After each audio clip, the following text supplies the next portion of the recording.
दोस्तों बात करने वाले हैं ओला इलेक्ट्रिक मोबिलिटी स्टॉक के बारे में। देखा जाए तो भाई जब ये स्टॉक मार्केट में आया था ना, एक जबरदस्त क्रेज था कि भाई जैसे ओला की स्कूटी आई थी मार्केट में S1 प्रो, तो कितना ज्यादा बूमिंग था, कितना ज्यादा क्रेज था कि भाई ओला ने एक प्रोडक्ट लॉन्च किया है। लोगों को लगता था भाई जबरदस्त है। और वैसे बड़े बड़े शहरों में ओला की काफी ज्यादा सर्विसेज है, तो एक ट्रस्टेड यहाँ पे ब्रांड बना हुआ था लोगों की नजरों में कि भाई एक बड़ा ब्रांड है। हो सकता है कि इसका आईपीओ में अगर आप इन्वेस्टमेंट करोगे तो एक ताबड़तोड़ आपको ग्रोथ देखने को मिलेगी, लेकिन ऐसा कुछ भी नहीं था।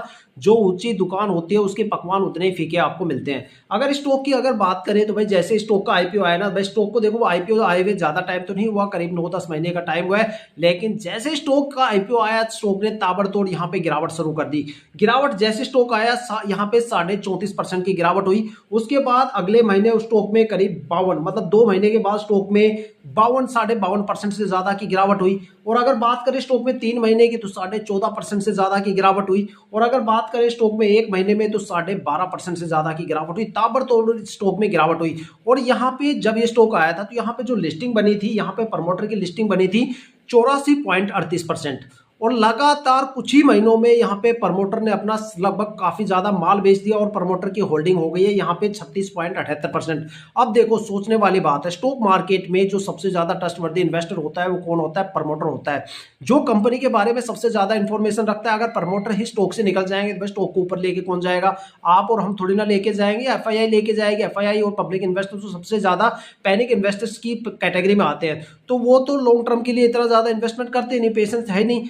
बात करें प्रमोटर की, तो प्रमोटर यहाँ पे निकल चुके हैं। देखा जाए तो काफी ज्यादा प्रमोटर निकल चुके हैं, 36% के करीब यहाँ पे होल्डिंग पहुंच गई है। अब यहाँ पे बात ये आती है कि भाई प्रमोटर ने सोचा कि भाई स्टॉक में गिरावट शुरू हो गई, और प्रमोटर यही होता है, स्टॉक बूमिंग करता है तो वो चलते हैं, अगर उनको थोड़ी सी गिरावट दिखी तो वो वहां से छूमंतर हो जाते हैं। तो यहाँ पे प्रमोटर ने सारा माल किसको चिपका दिया? एफआईआई, डीआईआई और पब्लिक इन्वेस्टर्स को।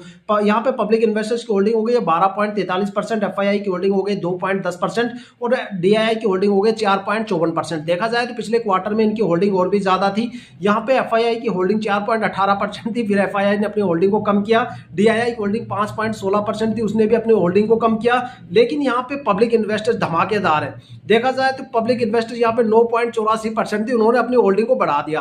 मतलब अब वो बढ़ाया है या बढ़ा दिया गया है, उनको बेच दिया गया है माल, वो पता नहीं। अब इस स्टॉक की अगर फाइनेंशियल कंडीशन सुनोगे ना तो आपके पैरों नीचे से जमीन सरक जाएगी। देखो, अगर इसकी फाइनेंशियल कंडीशन बताऊं तो भाई यहाँ पे कंपनी का जो ऑपरेटिंग प्रॉफिट है ना, वो -460 करोड़ है, जबकि टोटल रेवेन्यू दिखाया गया है 1172 करोड़ जो अदर इनकम से है। लेकिन कंपनी की जो इंटरनल परफॉर्मेंस है उसके बेस पे जो रेवेन्यू आता है उसको ऑपरेटिंग प्रॉफिट बोलते हैं, वो -460 करोड़ है। और कंपनी का रिजर्व बताएं तो 2882 करोड़ के लॉस के साथ है, माइनस में, मतलब कंपनी के ऊपर काफी बड़ा कर्जा चल रहा है।